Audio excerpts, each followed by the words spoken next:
He lost control of his truck, swerved over my lane. The 9 wheels of the truck rolled over my car. Don Piper died instantly. They did all the tests they had at their disposal and determined that I was deceased. But in reality, his new life was just beginning. I was driving along a highway one moment, and the very next moment, a fraction of a second, I'm actually standing at the gates of heaven. 90 minutes later, a passerby witnesses his miraculous return to life. I think his actual words were, "The dead man is singing." Well, that's not something that, you would typically hear. And so, well, you just think, it's air escaping from the lungs. We've checked in, we've run all the tests. We're medical professionals. We know a dead body. Today on Life Focus, the man who went to heaven and back. Heaven is a buffet for the senses. It is a sensory explosion. All the sights that we have here, that we see. If I'm standing on the rim of the Grand Canyon and I'm looking at the sunset, I'm thinking, this is just awesome. Heaven is a million times more beautiful than that. In the late 1980s, Don Piper, a busy pastor and father of 3, might have been cynical when people described their experiences after being declared clinically dead. But he never doubted the reality of heaven. I knew it was breathtakingly beautiful. I knew that it was eternal. I just didn't see how a person could really die and go to heaven and come back and talk about it. But all that changed one rainy day in 1989. It was here at the Veterans of Foreign Wars Memorial Bridge north of Houston that Don Piper died. People need to know that heaven is real, and I had a chance to see that. His chance came after attending a pastors' convention at Trinity Pines Conference Center, several hours north of Houston. The journey began with a small but fateful decision. That day I paused at the gate and really just decided to go a different route. Don's new route headed south on Texas Highway 19. It was raining, cold, the windshield wipers are going. At 11:45 a.m., he approached the long and narrow Memorial Bridge. And I couldn't see beyond the end of the bridge. I had a 110-mile-an-hour impact with a big truck. I never saw the truck. There was no reaction time. The 2 vehicles collided head-on. I was driving along a highway one moment, and the very next moment, a fraction of a second, I'm actually standing at the gates of heaven.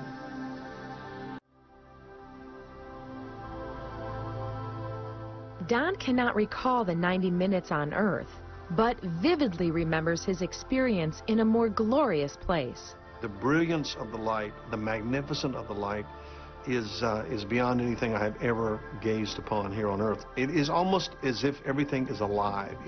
It just glistens. Several other vehicles were involved in the accident. The truck rolled over the top of Don's Ford Escort, crushing his body. My internal organs had really been crushed. The roof of the car collapsed on my head, and I had been bleeding from the ears and the eyes and the mouth and nose, which were all brain damage signs. The arm was basically in the back seat. I mean, those were very apparent injuries. The dash came across both of my legs, just kind of like a guillotine. A guillotine that crushed his right leg and nearly severed his left leg above the knee. 4 inches of the femur, the largest bone in the human body, was ejected from the car. Apparently out the window into the lake because it was never located. His left arm was also nearly severed and missing several inches of bone. Eventually 4 ambulances arrived. They ran EKGs. They did all the tests they had at their disposal and determined that I was deceased. A policeman got a waterproof tarp out of his squad car, came over to my vehicle so no one would have to see what I looked like in the car. It was quite awful to look at. The news of the accident reached Don's wife, Eva, but she was not told the accident was fatal. There's been a wreck, and Don's been hurt. That's all they knew at that point in time. And the thing I remember most about that is just a very real sense of peace. Just covered me from my head to my toes. And I knew he was going to be okay. But medical personnel at the scene believed differently. They actually phoned for the county official, a justice of the peace, to come to the scene to sign documents which would allow the body to be transported to a mortuary. Until this man came to the scene. And I was a stranger to him. The late Dick Onorecker, seen here in a previously recorded interview, was also on his way home from the pastor's conference and stopped to help. Very candidly, it was as though I was compelled to stop and to pray for him. The Lord just impressed on me very emphatically, very urgently, that I was to pray for him. So Dick approached one of the officers and said, is there anyone here I can pray for? And he was told no, because the two people in the other two cars had actually been transported. And I, of course, was deceased. So they said, quite honestly, there is no one to pray for. But Dick insisted. And I laid my hands on him and began to pray for him, that there be no internal injuries and there be no head injuries. At 1:15 p.m., a full 90 minutes after Don Piper had been declared dead, the unbelievable happened. And I'm hearing a voice behind me. And that voice is the voice of Dick Onorecker. I began to sing, and all of a sudden I heard him singing with me. Hearing his own voice singing jarred this survivor back to earth. I was in utter brilliance in heaven. Now I'm in the dark, and I'm thinking, why is it dark? His next sensation? Excruciating pain. It was about to get as sorrowful and dreadful and painful as what I had just experienced was glorious and majestic.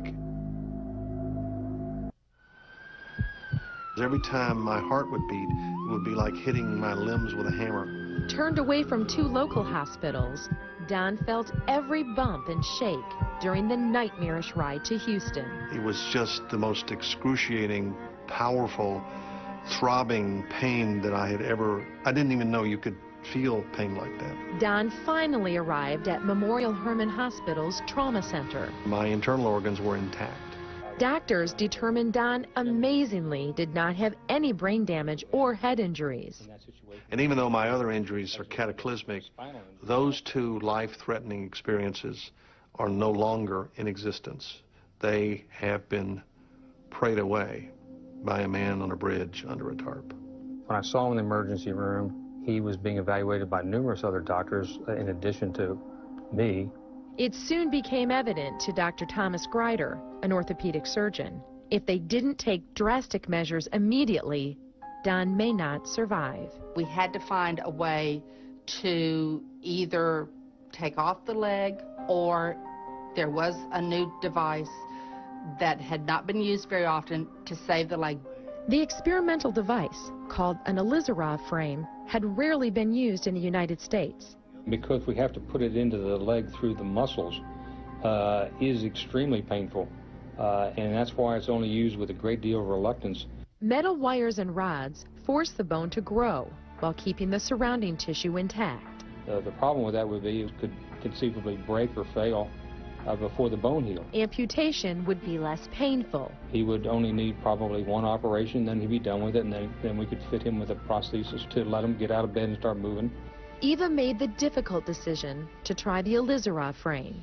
There was no guarantee that it would work, but at least Don would have his leg.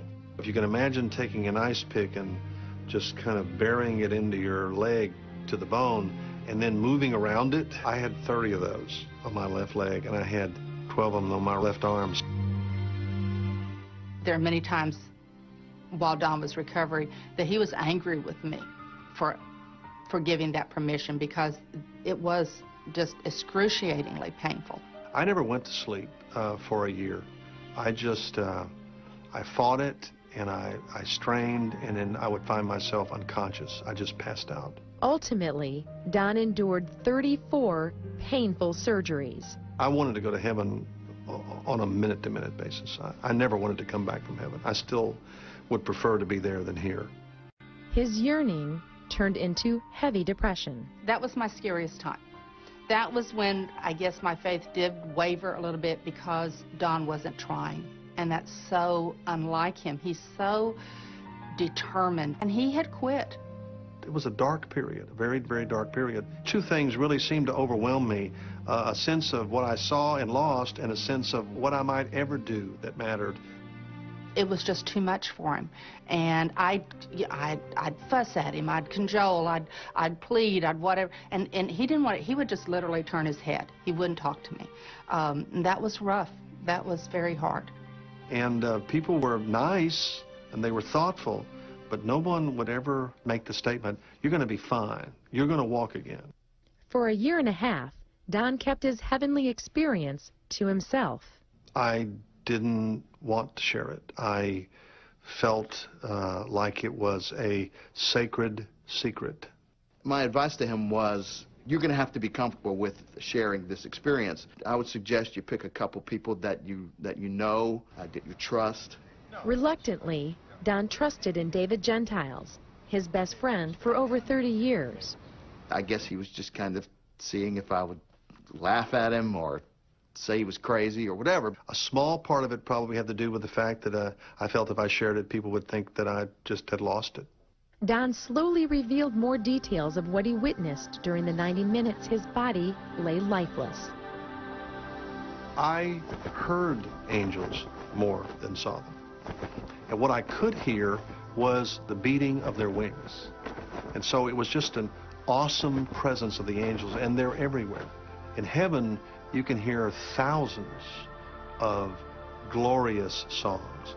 You hear them all at the same time, and there is no chaos. Frankly, to have someone I knew sitting across from me saying, well, and I saw this, and it looked this color, and this was the sound, it was a little freaky. Don cannot forget the moment he reached Heaven's Gate. There was a parting of the crowd and revealing, the street, and so I began to move forward. And it was becoming obvious that it's time for me now, having been welcomed, to enter. I'm not sure we walked. I know that sounds very strange. Let's just say we moved. They moved toward the gate on what Don says appeared to be a street of gold. The closer you get to the gate, the brighter it gets, and inside the gate is an utter brilliance. I was in the presence of God, and I would never have to suffer pain again. I would never have to be weary again. I would never have to worry again. But as Don crossed the threshold, he paused. That pause was my moment to return. The culmination of all those prayers on earth was realized at that moment, as God, in his infinite wisdom, decided it was not my time and sent me back. Until Don shared his experience, Eva was hurt that Don wished he had not survived the accident. I was not real happy with him. And so when when I heard about the heaven experience, it was like, oh, now I get it. Because if you've been there, why would you want to be back here? My experience in heaven was the most real experience of my existence. I had an eyewitness account from someone who was very credible to me and trustworthy. And so there was a legitimacy. I know he's not prone to flights of fancy. He's a very logical, think-it-through person. Has always been that way. So when he talks about things that he experienced in heaven, I know that they're real. As real as heaven is to Don, others who have died and returned describe another place, one that is dark and dreadful. And they'll say there were screams, there were flames, and there was sulfur. It was an agonizing, horrifying, stupefying place, and it's really, you could see it on their face. And then inevitably they will say, the reason I'm telling you this is because I want you, when you share, to let people know hell is real too. It was like being in a nightmare and trying to scream, and as hard as you tried to scream, you couldn't get the word, you couldn't get the sound out. And it wasn't a nightmare. It was reality. It was my reality. And I can only say that it was hell. Several years ago, Sharon Maddox underwent surgery. Under anesthesia, she became aware of herself slipping away to a dark, black place. The darkness was thick. It was a total enveloping darkness. It was so dark you wouldn't have been able to see the hand in front of your face, is the way I describe it. I experienced gut-wrenching, excruciating pain. It was so unbearable. I don't even have the words to describe how it felt. There's also an urgency about life and death. You know, when you've had a big truck hit you when you're only 38 years old and your life ends and then you've been given it back, but it's a different life. You're mindful of the fact that we're very fragile. Spending time with his family is more of a priority now. Way to describe that. Yeah. What do you think about that? He was always a good family man, but I think he takes more time and more pleasure out of enjoying his family and making sure that we really do spend time together. You know what? It made me feel right at home because I was home. Heaven is home. Today, Don travels worldwide to share his story with an eager audience. I had to find a way to take the mess that I had found myself in and turn it into a message. If God can resuscitate a dead guy in a red car, he can give you a better life now and a better life in the world to come. Are you ready for that? How much lingering pain do you still have today? Quite a bit. Still in almost constant pain, Don walks with difficulty, and his left arm doesn't turn normally. But more than anything, he yearns for something more. I have had enormous privileges and joys here in life since I returned. Watched all 3 of my children graduate from college. I have had the privilege of walking my daughter down the aisle, but I'd rather be there.